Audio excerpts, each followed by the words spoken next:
ಅಧಿಕಾರಿಗಳು ಉತ್ತರ ಕೊಟ್ಟಿದ್ದಾರೆ. ಇದರಲ್ಲಿ ವಿಧಾನ ಪರಿಷತ್ ಅಂತ ಇದೆ ನೋಡಿ.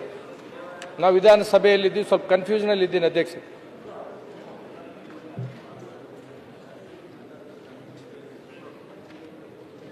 ಹೇಳಿ. ಉತ್ತರ ಕೊಟ್ಟಿದ್ದಾರೆ, ವಿಧಾನ ಪರಿಷತ್ ಅಂತ ಕೊಟ್ಟಿದ್ದಾರೆ ಅಧ್ಯಕ್ಷ.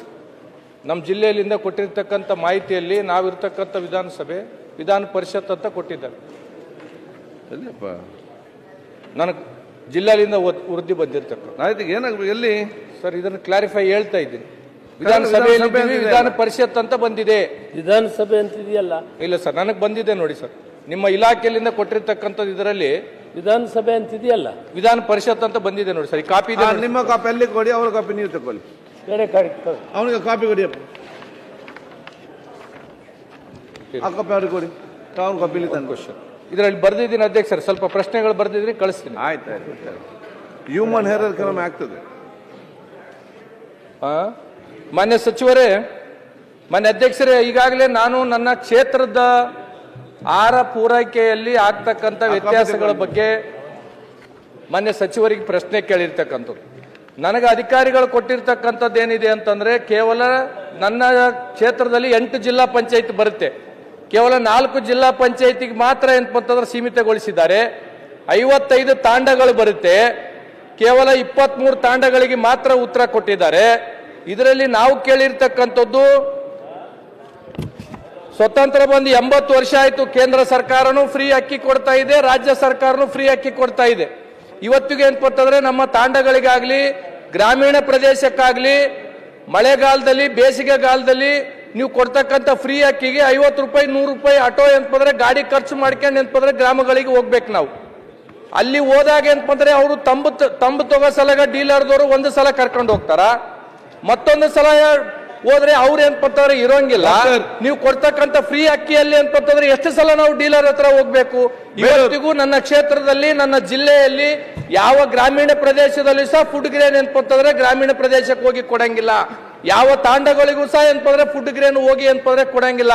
ನೀವು ಸರ್ಕಾರದ ಆದೇಶ ಇದೆ 100 ಕಾರ್ಡ್ಗಳಿಗೆ ಏನಂತಂದ್ರೆ ತಾಂಡ, ಅಟ್ಟಿ, ಗೊಲ್ಲರಟ್ಟಿಗೆ ಮಾಡಬೇಕು ಅಂತ ತಿಳ್ಕೊಂಡು, ಬಹುತೇಕವಾಗಿ ನಮ್ಮ ಜಿಲ್ಲೆದಾಗ ಯಾವ ತಾಂಡಗಳಿಗೂ ಏನಂತಂದ್ರೆ ಫುಡ್ ಗ್ರೇನ್ ಅನ್ನ ಕೊಡಂಗಿಲ್ಲ. ಇವತ್ತು ನಾನು 1.5 ತಿಂಗಳಿಂದ ನಮ್ಮ ಜಿಲ್ಲಾ ಮಟ್ಟದ ಅಧಿಕಾರಿಗಳಿಗೆ ಜನ ಬಂದು ಏನಂತಂದ್ರೆ ನಮ್ಮನ್ನು ಕೇಳ್ತಾ ಇದ್ದಾರೆ, ನಮ್ಮೂರಿಗೆ ಫುಡ್ ಗ್ರೇನ್ ಬರಂಗಿಲ್ಲ, ನಾವು 4-5 ಕಿಲೋಮೀಟರ್ ಏನಂತಂದ್ರೆ ನಾವು ಹೋದ್ರೆ ಡೀಲರ್ ಏನಂತಂದ್ರೆ ಊರಾಗಿರಂಗಿಲ್ಲ, ನಾವು ಹೋದಾಗ ಏನಂತಾರೆ ತಂಬು ಕೊಡಕ್ ಒಂದು ಸಲ ಹೋಗ್ಬೇಕು, ಮತ್ತೆ ಏನಂದ್ರೆ ಫುಡ್ ಗ್ರೇನ್ ತರಕ್ ಏನಂತಾರೆ ಒಂದು ಸಲ ಹೋಗ್ಬೇಕು. ನೀವು ಕೊಡ್ತಕ್ಕಂಥ ಫ್ರೀ ಭಾಗ್ಯಗಳು ಏನಂದ್ರೆ ಅವರೇ ಬಂದು ತಗೊಂಗಿದ್ದವ್ರು, ಇದಕ್ಕೇನು ಅರ್ಥ ಬರುತ್ತೆ ಅಧ್ಯಕ್ಷರೇ? ಒಂದ್ ನಿಮಿಷ ಸರ್. ಆಮೇಲೆ ನೀವು ಹೇಳಿರ್ತಕ್ಕಂಥದ್ದಿದೆ, ಹೊಸ ರೇಷನ್ಗಳನ್ನ ಕೊಡ್ಬೇಕಂತ ತಿಳ್ಕೊಂಡು ಹೇಳಿರಿ. ಇವತ್ತಿಗೂ ನಮ್ಮ ಜಿಲ್ಲೆಯಲ್ಲಿ ಹೊಸ ರೇಷನ್ಗಳು ಕೊಟ್ಟಿಲ್ಲ. ಮಾನ್ಯ ಸಚಿವರು ಅಂತ ಉತ್ತರ ಕೊಡ್ಬೇಕು. ಮಾನ್ಯ ಸದಸ್ಯರು 9-10 ಕಿಲೋಮೀಟರ್ ದೂರ ಅನ್ನೋ ವಿಷಯವನ್ನು ಪ್ರಸ್ತಾಪ ಮಾಡಿದ್ದಾರೆ.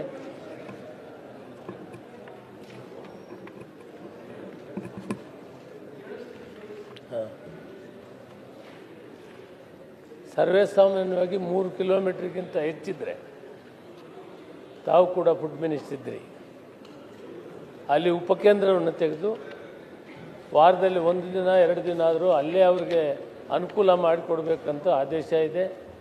ಒಂದು ವೇಳೆ ಮಾನ್ಯ ಗುರುಮಠಕಲ್ ಕ್ಷೇತ್ರದ ವಿಧಾನಸಭಾ ಸದಸ್ಯರು ಅವರ ಕ್ಷೇತ್ರದಲ್ಲಿ ಯಾವುದೇ ಒಂದು 3 ಕಿಲೋಮೀಟರ್ಗಿಂತ ಜಾಸ್ತಿ ಇರುವಂಥ ಗ್ರಾಮ ಇದ್ದರೆ ಅದನ್ನು ಅವ್ರ ಪಟ್ಟಿ ನಮಗೆ ಕೊಟ್ಟರೆ ಆ ಜಾಗದಲ್ಲಿ ಉಪಕೇಂದ್ರಗಳನ್ನು ನಾವು ಪ್ರಾರಂಭ ಮಾಡಿ ಅಲ್ಲಿ ಅವರಿಗೆ ವಿತರಣೆ ಮಾಡುವಂಥ ವ್ಯವಸ್ಥೆಯನ್ನು ಮಾಡ್ತೀವಿ.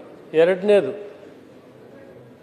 ತಾಂಡಗಳಿದ್ದರೆ ಆ ತಾಂಡಗಳಲ್ಲಿ 100 ಕಾರ್ಡ್ ಇದ್ದರೂ ಕೂಡ ಅಲ್ಲಿ ಅಂಗಡಿಯನ್ನು ಕೊಟ್ಟು ಅಲ್ಲಿ ನೇರವಾಗಿ ವಿತರಣೆ ಮಾಡುವಂಥ ಕಾರ್ಯಕ್ರಮವನ್ನು ಮಾಡ್ತೀವಿ. ಮತ್ತೊಂದು, ಇತ್ತೀಚೆಗೆ ಸರ್ಕಾರ ಒಂದು ತೀರ್ಮಾನ ತೆಗೆದುಕೊಳ್ತು, ಬಡ್ಜೆಟ್ನಲ್ಲಿ SC ST ಅವರಿಗೆ ಕಡಿಮೆ ಇದೆ ಕಾರ್ಡುಗಳು, 20,000 ಈಗ ಅಲ್ಲಿ 20,460 ಅಂಗಡಿಗಳಿದೆ. ಅದರಲ್ಲಿ ಬಹಳ ಕಡಿಮೆ 1,473 ಅಂಗಡಿ ಮಾತ್ರ SC STಗಿದೆ. ಅದನ್ನು ಹೆಚ್ಚು ಮಾಡಬೇಕು ಅಂತ ಬಂದಾಗ ಮಾನ್ಯ ಮುಖ್ಯಮಂತ್ರಿಗಳು ನಾವು ತೀರ್ಮಾನ ಮಾಡಿ ಈ ಕರ್ನಾಟಕ ಅಗತ್ಯ ವಸ್ತುಗಳ ಸಾರ್ವಜನಿಕ ವಿತರಣಾ ಪದ್ಧತಿಯ ನಿಯಂತ್ರಣ ಆದೇಶ 2017 ಕಲಂ 6ರಲ್ಲಿ ಹೊಸ ನ್ಯಾಯಬೆಲೆ ಅಂಗಡಿಗಳನ್ನು ಮಂಜೂರು ಮಾಡಲು ಅವಕಾಶವನ್ನು ಕಲ್ಪಿಸಲಾಗಿದೆ.